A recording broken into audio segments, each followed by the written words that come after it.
Hello everyone, welcome to the channel. आज हम सूक्ष्म पाठ योजना डिस्कस करेंगे, जिसमें हम सबसे पहले प्रस्तावना क्वेश्चन के बारे में जानेंगे। तो सबसे पहले हम जब भी कोई सूक्ष्म पाठ योजना बनाते हैं तो उसमें कुछ जनरल इन्फॉर्मेशन फिल करेंगे, जैसे कि दिनांक, विषय, प्रकरण, कक्षा, कालांश और अवधि। तो विषय हमारा भौतिक विज्ञान है। प्रकरण आप सबसे आखिरी में डालेंगे प्रस्तावना कौशल के। जब आप बच्चों से प्रस्तावना प्रश्न पूछ लेंगे उसके बाद आप प्रकरण डालेंगे। फिर आती है हमारी कक्षा, तो ये कक्षा 8th है। उसके बाद कालांश, जिस भी कालांश में आप पढ़ा रहे हो, और अवधि। इनकी जो सूक्ष्म पाठ योजना होती है इनकी अवधि 5 से 7 मिनट होती है। और इस कौशल का नाम है प्रस्तावना कौशल। इस कौशल में क्या होता है प्रस्तावना कौशल में, कि हमें बच्चों से पहले हम जो भी टॉपिक पढ़ाने जा रहे हैं तो वो हम टॉपिक उन्हें डायरेक्ट जाके नहीं पढ़ाते। हम क्या करते हैं, पहले उनसे कुछ छोटे छोटे क्वेश्चन पूछते हैं। इन क्वेश्चन की जो संख्या होती है वो 4 से 5 होती है। तो हम क्या करते हैं, उनका इंटरेस्ट डेवलप करते हैं उनसे क्वेश्चन पूछकर, और फिर उन्हें अपने टॉपिक तक, यानी जो अपना प्रकरण है उस तक ले आएंगे। तो इसमें कुछ घटक होते हैं, जैसे कि पहला, कथनों एवं प्रश्नों का छात्रों के पूर्व ज्ञान से संबंध। तो इसमें जो भी हम प्रश्न बच्चों से पूछेंगे तो उसमें हम उनके पूर्व ज्ञान से संबंध करके पूछेंगे। ऐसा नहीं है कि हम कुछ भी अपनी मर्जी से पूछ रहे हैं।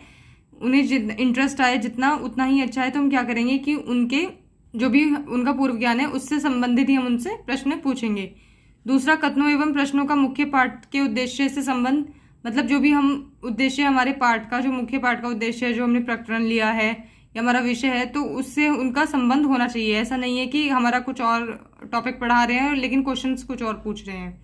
उसके बाद है प्रश्नों एवं कथनों व विचारों में श्रृंखलाबद्धता, तो ये होनी चाहिए।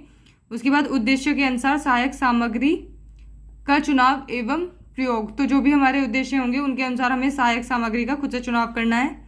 फिर उसके बाद है विद्यार्थियों में रुचि एवं अभिप्रेरणा पैदा करना। तो हमारे प्रश्न कुछ इस तरह से होने चाहिए कि बच्चों में रुचि पैदा हो, अभिप्रेरणा पैदा हो। फिर पूछेंगे हम प्रस्तावना प्रश्न। तो जो प्रस्तावना प्रश्न होते हैं उनकी संख्या 4 से 5 होती है।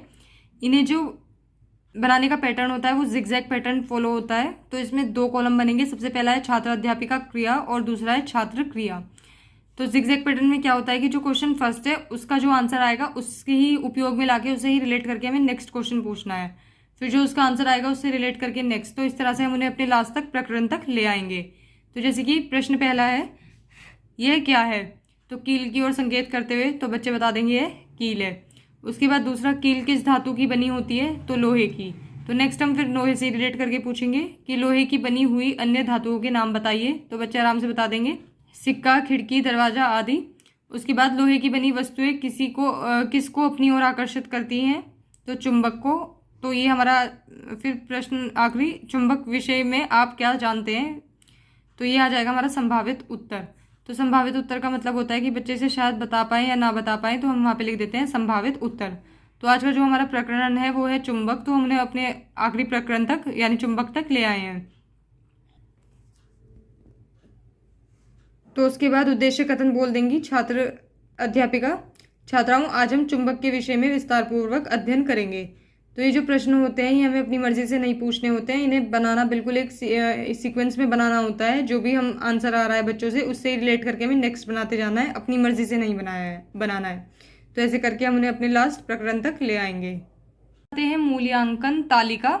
तो मूल्यांकन का मतलब होता है कि हम जो भी पढ़ा रहे हैं वो कितना सही है। यानी कि अगर हमने घटक जो हमने शुरू में लिखे थे उनमें था कि बच्चों को हमें इस तरह से प्रश्न पूछने हैं कि उनका पूर्व ज्ञान से संबंध करके पूछने हैं ना, उनका पूर्व ज्ञान से संबंधित होने चाहिए। तो ये मूल्यांकन में वही है कि तो हमने कितना मतलब सही, उनसे कितने सही ऐसे प्रश्न पूछे हैं जो हमने बिल्कुल घटक में लिखे थे ऐसे ही पूछे हैं कि नहीं। तो इनमें सांकेतक दिए हुए हैं 0, 1, 2, 3, 4। तो उन पर ही टिक करते जाना है। जैसे कि पहला है कथनों एवं प्रश्नों का छात्रों के पूर्व ज्ञान से संबंध। तो पूर्व ज्ञान से संबंध करके पूछा है हमने, जो उनका पूर्व ज्ञान था उससे रिलेट करके ही हमने पूछा है जितने भी प्रश्न पूछे हैं। उसके बाद कथनों एवं प्रश्नों का मुख्य पाठ के उद्देश्य से संबंध। तो मुख्य जो हमारा पाठ है, जो भी हमारा प्रकरण है उससे संबंध करके ही हमने बच्चों से प्रश्न किए हैं। फिर है तीसरा, प्रश्नों एवं कथनों व विचारों में श्रृंखलाबद्धता। तो श्रृंखलाबद्धता थी उसमें प्रश्नों में। फिर उसके बाद है उद्देश्यों के अनुसार सहायक सामग्री का चुनाव एवं प्रयोग। तो उद्देश्यों के अनुसार ही सहायक सामग्री ली थी। उसके बाद विद्यार्थियों में रुचि एवं अभिप्रेरणा पैदा करना।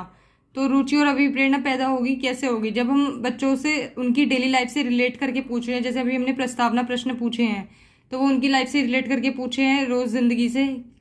तो उनसे उनमें क्या आएगी, रुचि आएगी, है ना। वो जब बच्चे आंसर कर पाते हैं तो वो कॉन्फिडेंट फील करते हैं, तो उससे उनका रुचि भी आएगी और अभिप्रेरणा बढ़ेगी। तो हम यहाँ पे इनमें सब में टिक कर देंगे।